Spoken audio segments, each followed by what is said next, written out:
Let's talk about the Trayvon Martin case and what's going on in Florida. Well, I have a different take, Brian, on that. I believe that George Zimmerman, the overzealous neighborhood watch captain, should be investigated to the fullest extent of the law, and if he is criminally liable, he should be prosecuted.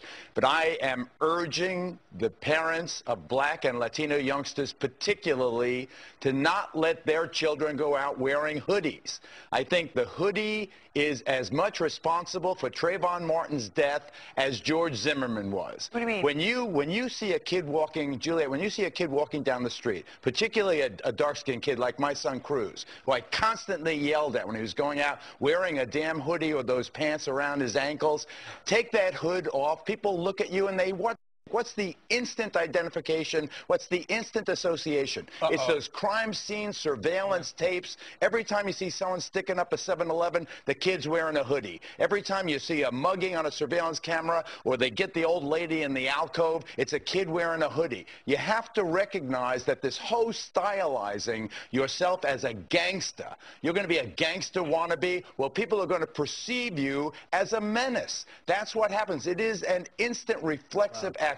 Remember Juan Williams, our colleague, our brilliant colleague, he got in trouble with NPR because he said Muslims in formal garb at the airport conjure a certain reaction in him, a response in him. That's an automatic reflex. Juan wasn't defending it. He was explaining that that's what happened when he sees these particular people in that particular place. When you see a Black or Latino youngster, particularly on the street, you walk to the other side of the street. You try to avoid that confrontation. Trayvon Martin's, God bless him. He's an innocent kid, a wonderful kid, a box of Skittles in his hand. He didn't deserve to die, but I'll bet you money, if he didn't have that hoodie on, that nutty neighborhood watch guy wouldn't have responded in that violent and aggressive way. What about the fact, I mean, the people of New York, a couple of nights ago, they had a 1 million hoodie march. You cannot rehabilitate the hoodie. You're not going to. I understand that the reaction might be overzealous or even irrational in some extent. I mean, when you look at the statistics, it may be, but you're not going to rehabilitate the hoodie. You're not going to.